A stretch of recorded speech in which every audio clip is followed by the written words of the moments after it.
दुनिया भर की इकोनॉमी रिसेशन और इन्फ्लेशन को फेस कर रही है।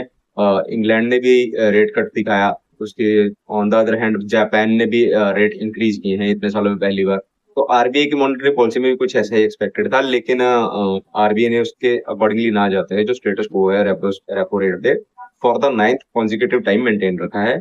इसका मतलब ये है कि आरबीआई ने जो बेंचमार्क रेपो रेट है उसको अनचेंज रखा है, 6.5% पे रखा है। आरबीआई की जो मॉनेटरी पॉलिसी कमेटी है उसने अपना विड्रॉल ऑफ अकोमोडेशन पे भी stance as it is maintain रखा। इस मॉनेटरी पॉलिसी कमेटी की आज की मीटिंग में क्या क्या बातें हुई और क्या क्या चीजें डिक्लेयर करी गई है, ये 5 पॉइंट्स में आगे डिस्कस करेंगे।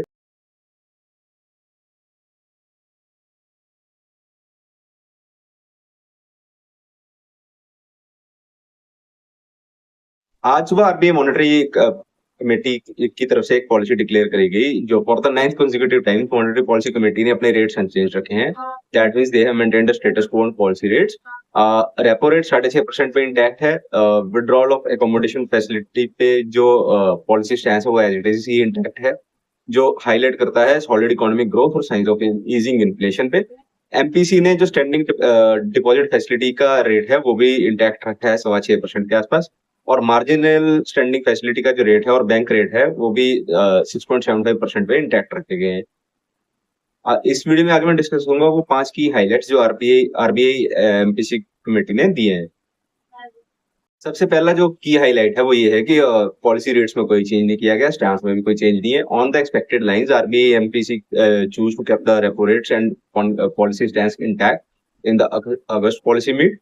गवर्नर शक्तिकांत दास ने ये अनाउंस किया कि MPC has decided to keep the rate unchanged by 6.5%। और ये जो उनकी कमेटी की मेजोरिटी थी वो 4:2 मेजोरिटी के हिसाब से ये रेट डिसाइड किया गया।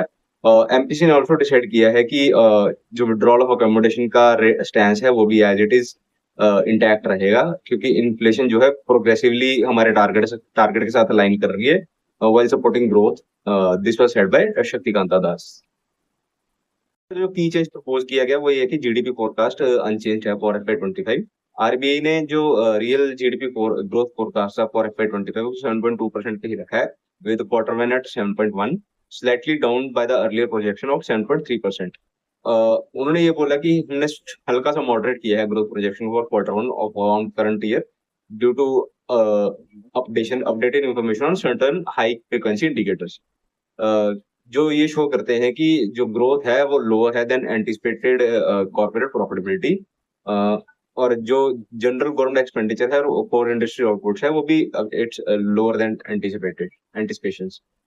हाउएवर सेंट्रल बैंक ने ये बोला है कि हम जो जीडीपी ग्रोथ फोरकास्ट है फॉर क्वार्टर टू 7.2% ही फोरकास्ट कर रहे हैं, क्वार्टर थ्री के लिए 7.3% फोरकास्ट कर रहे हैं, क्वार्टर फोर के लिए 7.2% फोरकास्ट कर रहे हैं।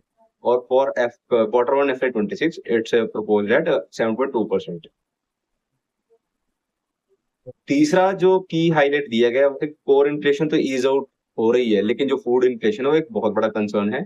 इसके ऊपर बात करते हुए शक्तिकांत दास ने ये बात करी कि इन्फ्लेशन जो है कोर इन्फ्लेशन जो है वो हिस्टोरिक लो पे है मई में और जून में। CPI excluding food and fuel और the core inflation it's moderated from 3.2% in April to 3.1% in May June 24।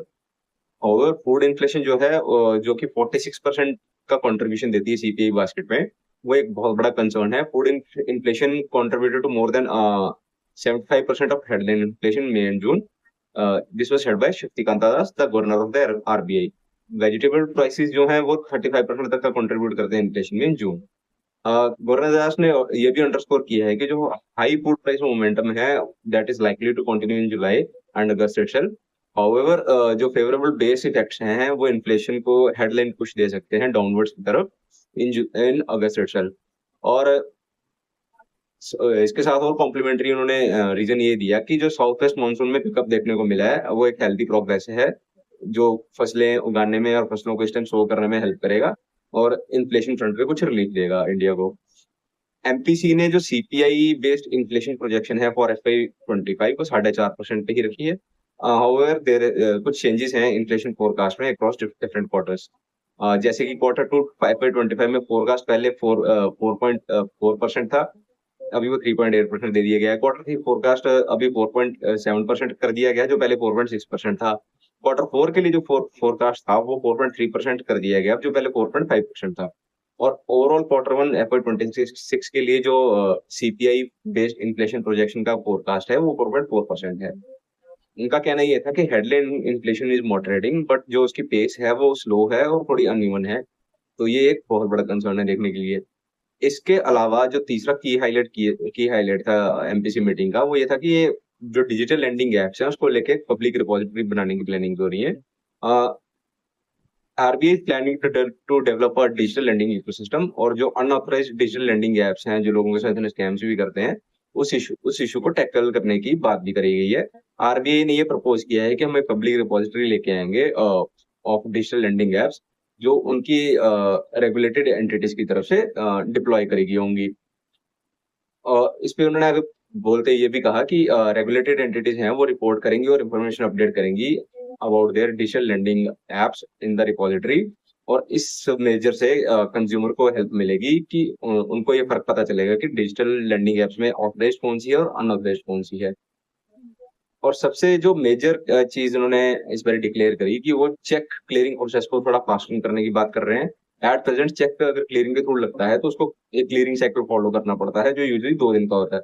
RBI ने प्रपोज किया है कि वो क्लियरिंग साइकिल को रिड्यूस करेंगे, चेक्स में not be clear with in few hours, और हो सकता है जिस दिन प्रेजेंट हुए हैं उस दिन ही क्लियर हो जाए, जिससे पेयर को और पेई को फास्टर चेक पेमेंट्स मिलेंगी। इसी तरह के और इन्फॉर्मेटिव वीडियोस के लिए चैनल के साथ जुड़े रहिए। इसी तरह प्यार देते रहिए। Thank you very much, have a great day.